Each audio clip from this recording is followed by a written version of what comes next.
Subscribe करें हमारे YouTube channel साधना gold को और पाएं वीडियो सबसे पहले। और हाँ, बेल आइकन दबाना ना भूलें। जीवन में एक नियम बना लो, 5 मिनट का ही बनाओ, 2 मिनट का ही बनाओ, पर भोलेनाथ का स्मरण जरूर करना। क्योंकि देखो, भोलेनाथ कैसी विषम परिस्थितियों में रहते हैं तब भी मजे में रहते हैं, आनंद में रहते हैं। कभी भोलेनाथ को रोते हुए देखा किसी ने? पूरा परिवार देख लो, सब विपरीत है, घर में सब विपरीत है।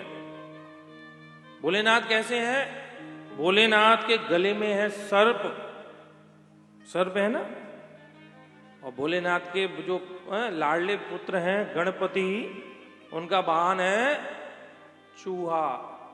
और सर्प और चूहे की कभी मित्रता होती है? और यहां देखो, आनंद में रहती है।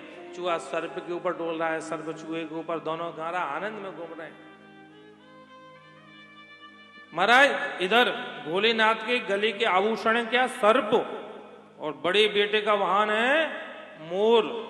और सर्प और मोर का कभी मित्रता सुनी? भयंकर आपस में बैर है। फिर भी महाराज, कभी कभी सर्प भागता है, मोर उस पर खड़ी हो जाती है तो ऐसे भागती है। कभी मोर को उड़ने का मन हुआ, सर्प पैरों में लिपट जाते हैं, आनंद में रह रहे हैं। महाराज, भोलेनाथ के वाहन है नंदीश्वर और मां पार्वती का वाहन है शेर। और नंदीश्वर का कभी बन सकता है? दोनों महाराज, नंदीश्वर अपनी जिह्वा से सिंह को चाट रहे हैं। भोलेनाथ जीना सिखाते हैं। घर में कैसी भी विषम परिस्थिति आ जाए और उसमें भी समान भाव से, आनंद से मुस्कुराते रहो, क्योंकि भोलेनाथ ध्यान में रहते हैं। और जो व्यक्ति अंतर्मुखी हो गया, उसे बाहर से लेना देना नहीं है। अंतर्मुखी हो जाओ, जो हो रहा है होने दो। क्योंकि भैया, जो यावत भाई जो हो रहा है वो तो होके ही रहेगा, उसको तुम नहीं मिटा सकते, बिल्कुल नहीं मिटा सकते। यद भावी न तद भावी, भावी चिन्ह तदन्यता इति चिंता भगनोयम मग्धा किम न पीयते। अगर नसीब में लिखे को तुम मिटा सकते हैं, तो भगवान भोलेनाथ का विष पीना उनके भाग्य में था, इसलिए उनको पीना पड़ा। भगवान नारायण का सर्वस्व होना उनके भाग्य में वही है, उसको तो वो भी नहीं मिटा सकते। कहते हैं जगन्नाथपुरी में एक दिव्य महात्मा रहते थे, बड़े ही सुंदर। जगन्नाथ जी से साक्षात्कार था उनका, बड़ी सेवा करते। एक दिन काल के प्रभाव से वो वृद्ध हुए, वृद्ध के साथ साथ बीमार भी हो गए। उन्हें बीमार के संग्रहणी रोग हो गया। संग्रहणी रोग जानते हैं? संग्रहणी माने दस्त, बड़ा भयंकर। 1 2 3 4 बार जब वो जंगल गए तो स्वाभाविक है, जब ये रोग लग जाए 4-5 बार जाओ तो ऐसा लगता है महीनों से बीमार हो गए क्या। आयुर्वेद कहता है जब तक शरीर में मल है तभी तक बल है शरीर में, ये आयुर्वेद का नियम है। इसलिए तो कहते हैं मल मूत्र भांडम। बार बार ये सब शास्त्र कहते हैं, ये शरीर से हम बहुत प्रेम करते हैं, इतना सजाते हैं, संवारते हैं, इसके अंदर इतनी सी भी चीज काम की नहीं है। बताओ कोई काम की हो? कोई इसके अंदर से एक चीज निकाल कर भगवान पर चढ़ा दो तब मान जाए काम की है। बाहर निकाल कर उसका स्पर्श करो तो स्नान करना पड़ता है, हाथ धुलना पड़ता है, कुछ नहीं है। शरीर जब ही सार्थक है जब इससे भगवान का भजन हो, बाकी तो ये बेकार है, मलमूत्र से भरा हुआ है। इसकी सार्थक तो बिल्कुल है ही, लेश मात्र सार्थकता नहीं है इसके अंदर। महात्मा महाराज जब समुद्र के एक इतने असह्य हो गए कि समुद्र किनारे गिर ही गए, गिर गए। कहते हैं 3 दिन तक बेहोश पड़े रहे, पता ही नहीं रहा कब कपड़े गंदे हो रहे हैं। 3 दिन भगवान जगन्नाथ ने उनकी सेवा की, स्वयं सेवा की। आए, उनके कपड़े धुले, उनको 3 दिन बाद जब होश आया तो भगवान जगन्नाथ के चरण पकड़ लिए। प्रभु, आपने ये क्या किया?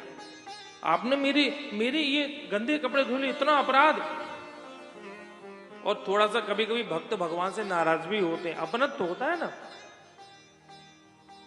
भक्तों की नाराजगी, भगवान नाराजगी वहां चलती है जहां अपनत्व तो होता है, और जहां अपनत्व तो नहीं वहां नाराजगी नहीं चलने वाली, बिल्कुल नहीं चलेगी। कई लोग अपनत्व तो रखते नहीं है और भगवान से नाराजगी करते हैं, बोले तुमने हमारे लिए किया किया। ये जब करना चाहिए जब भगवान से प्रेम हो, अपनत्व हो। भगवान से कहा, बोले प्रभु ये आप चाहते हैं तो कम से कम मेरे रोग को ठीक कर सकते थे ना, रोग ठीक हो जाता। कहते हैं भगवान ने क्या कहा उस महात्मा से, भैया देख तूने मेरा भजन किया, उसका फल ये दिया, मैं तेरी सेवा करने आ गया क्योंकि तूने मेरी सेवा की, पर तूने जो किया वो तो तुझे ही भोगना है, हमने जो किया वो हम भोगेंगे। भगवान की सेवा करने से, भगवान का भजन करने से ये है भगवान हमें रास्ता दिखा देंगे उससे निकलने का, पर वो तो भोगना ही भोगना है, वो कहीं नहीं जाएगा। कहते हैं वही उस महात्मा के ऊपर 11 दिन की जो 13 दिन की बीमारी थी, तो जगन्नाथ भगवान ने वो 11 दिन की बीमारी अपने ऊपर ले ली। हर बार जब रथ यात्रा होती है उसके 11 दिन पूर्व पटबंध हो जाते हैं भगवान जगन्नाथ के, और जगन्नाथ भगवान बीमार हो जाते हैं। प्रेम से बोलो हर हर महादेव।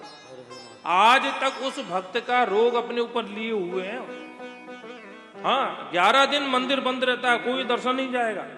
जगन्नाथ भगवान के माथे पर गर्म पट्टी रखी जाती है, ठंडी पट्टी। जगन्नाथ भगवान को आयुर्वेदिक काढ़े दिए जाते हैं, क्वाथ दिए जाते हैं। जगन्नाथ भगवान को वैद्य देखने जाता है क्योंकि भगवान साकार हैं, भगवान साक्षात हैं।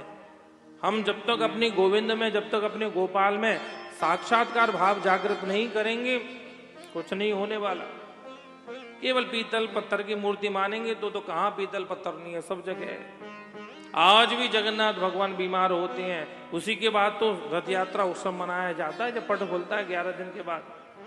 कहने का मतलब जो किया है वो तो भोगना ही भोगना पड़ेगा।